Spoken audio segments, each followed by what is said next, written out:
आखिर स्वर्ण की लंका का रावण क्यों हार गया?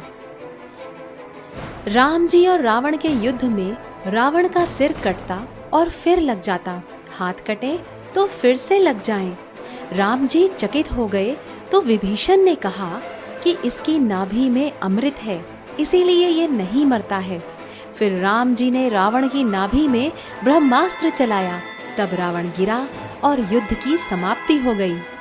फिर श्री राम जी ने लक्ष्मण जी से कहा, आज धरती से एक महायोद्धा, महाबुद्धिमान प्रजा पालक जा रहा है, जाओ उनसे कुछ ज्ञान ले लो।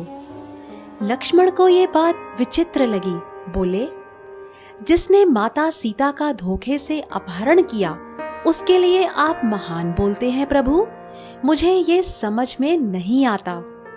श्री राम जी ने कहा, लक्ष्मण, सीता अपहरण के अपराध को छोड़ दो तो उनमें बहुत सारी योग्यताएं थी, जाओ उनसे उपदेश लो।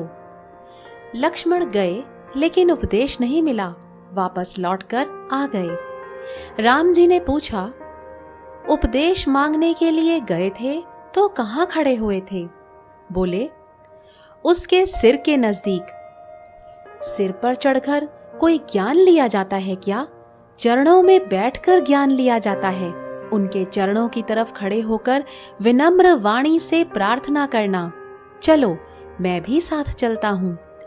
लक्ष्मण ने जाकर विनम्र वाणी से प्रार्थना की, तब लंकेश ने मन ही मन भक्ति भाव पूर्वक राम जी को प्रणाम किया और कहा, हे रघुनाथ, मेरे पास समुद्र को खारेपन से रहित और चंद्रमा को निष्कलंक बनाने की योजनाएं थी। अग्नि कहीं भी जले, धुआं ना हो, और स्वर्ग तक की सीढ़ियां मैं बनाना चाहता था, ताकि सामान्य आदमी भी स्वर्ग का रहस्य जान सके और स्वर्ग की यात्रा करके आ सके। मुझे प्रजा के लिए ये सब करना था, लेकिन सोचा ये सब बाद में करेंगे। मैंने विषय सुख, नाच गान, वाहवाही में जरा जरा करके समय गवा दिया। जो काम करने गए थे वो रह गए।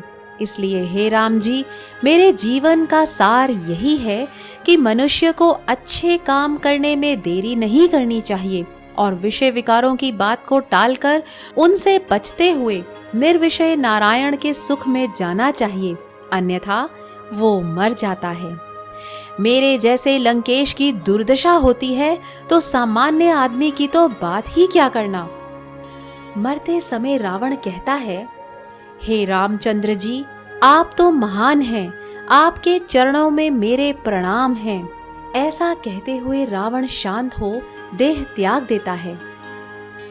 तुलसी अपने राम को रीझ भजो या खीज, भूमि फेंके उगेंगे उल्टे सीधे बीज।